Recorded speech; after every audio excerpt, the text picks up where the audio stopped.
Return from August recess and have a long list of to-do items to tackle, including avoiding a government shutdown, passing 10 appropriations bills all the way through the House and Senate and getting it to the president, and debating legislation that would slap big tariffs on some of Russia's trading partners. But before any of that can happen, one Republican and one Democrat are forcing an issue that House Speaker Mike Johnson tried to avoid.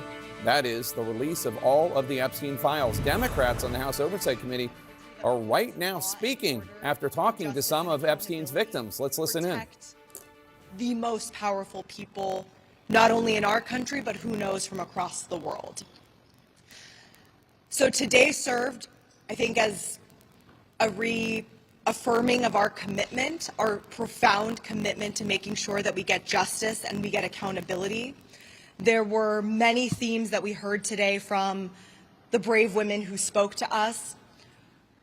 First and foremost, it is an absolute atrocity that the Trump administration allowed and sent over the president's former defense attorney to speak with a monster and to then publicize that interview and provide this monster with a platform to perpetuate her lies.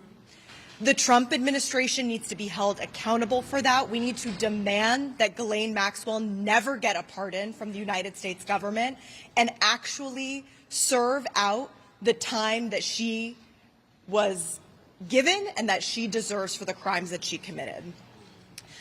House Oversight Democrats, and I'm so grateful to our leadership. We are incredibly lucky to have the leadership of Representative Garcia and, of course, Congresswoman Lee, who initiated the subpoena. But this is just the beginning. I think today made very clear that even those of us here who've been working on this and fighting for this, there is so much to this story that nobody knows. There are decades worth of stories and information and a cover-up of this capacity to have allowed for the abuse of over 1,000 women over the course of decades, and then stories that demonstrate that Epstein and others were able to perpetuate the abuse beyond, even after the public knew.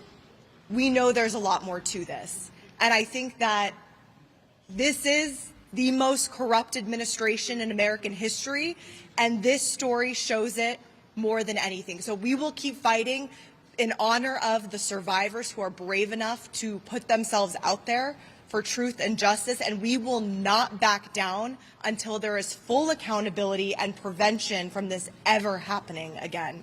And with that, I will hand it over to my colleague, Congressman Lynch. Thank you so much. Thank you. Thank you, Yasmin.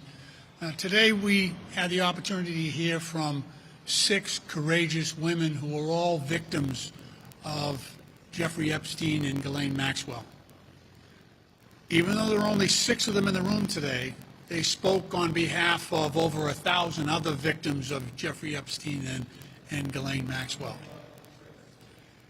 And you could see that they were crushed in a way at the news that Ghislaine Maxwell had received favorable treatment from President Trump and his personal attorney, being relocated to a less secure facility. But we cautioned them. We cautioned the witnesses today to tell them that even though there was bipartisan support in that room for them, it was far from unanimous. And there are people at the very highest levels of this government today that are not happy that on the first day of our return, Congress is taking up this issue and defending the women, all the women who were victims of Jeffrey Epstein and Ghislaine Maxwell.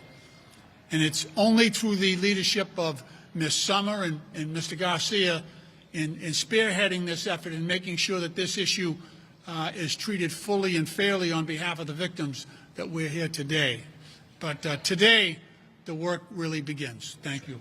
And I want to introduce my friend, the gentleman from Virginia, Mr. Subramanian. Thank you. I want to thank my colleagues. And All right, as we continue to monitor this, some news just in. The House Oversight Committee said that they will move to release Epstein documents as soon as this evening. So, as our elected officials meet with some of Epstein's victims, it's important to remember that for the most part, these survivors never saw justice fully served to Jeffrey Epstein or the others involved in his notorious sex trafficking ring. In 2008, federal prosecutors in Florida cut Epstein a now infamous sweetheart deal, which prevented prosecutors in South Florida from bringing any federal charges against Epstein. In 2022, the U.S. Supreme Court refused to consider claims from Epstein victim Courtney Wild, who argued that those federal prosecutors violated the Federal Crime Victims' Rights Act when they failed to tell Epstein's accusers about the sweetheart deal. And Courtney Wild joins us now, along with Democratic Congresswoman Debbie Wasserman Schultz of Florida, who introduced a bipartisan bill to ban sweetheart deals like the one Epstein got and make sure that the victims would be notified at the very least. Let me start with you, Courtney. So you're going to be part of this news conference with Congressman Massey and Congressman Khanna tomorrow. Until now, have any members of Congress, any of the many politicians who have been talking about Jeffrey Epstein for years and calling for transparency, although some of them are a little quiet today, have any of them reached out to you to find out what you went through and what you want? Nobody's reached out to me, surprisingly. And what would you want? Jeffrey Epstein obviously is dealing with a different kind of justice right now in hell or wherever he is. But what do you think needs to happen? At this point, for the survivors, for myself, seeing Epstein's face every day, it really it stops my healing journey and kind of puts me back into survival mode. So I understand I try to be transparent with this whole situation. I understand why everybody talks about this. There was such an injustice with our government and everybody involved. We all want answers. I just want, release the names, and be done with it. It's like glamorizing this mysterious pedophile. For what? There's no new answers, no new information. It's just the same thing over and over again. Yeah, so get the information out so there can be some sort of justice. Congresswoman, tell us about the legislation you introduced. What's in it and where does it stand? Well, it's an honor to be able to introduce a piece of legislation in Courtney's name, the Courtney Wild Reinforcing Crime Victims' Rights Act, because these survivors, as we need to make sure that we underscore that they are, they never got a day in court that federal law required them to get, because the sweetheart deal, as you referred to it, allowed Jeffrey Epstein to cop to a state misdemeanor. He was able to be on house arrest and actually go to work in his fancy office building every day.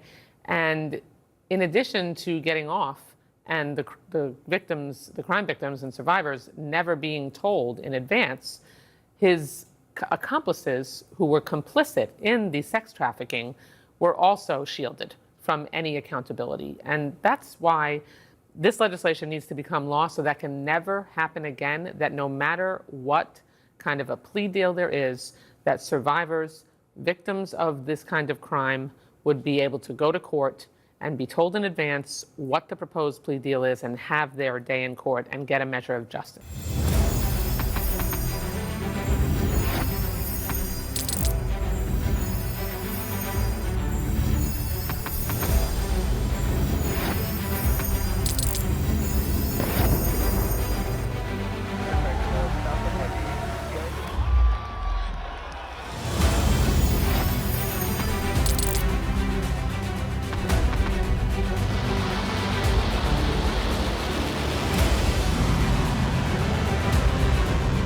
Fighting so long and so hard that they don't know what the they're doing.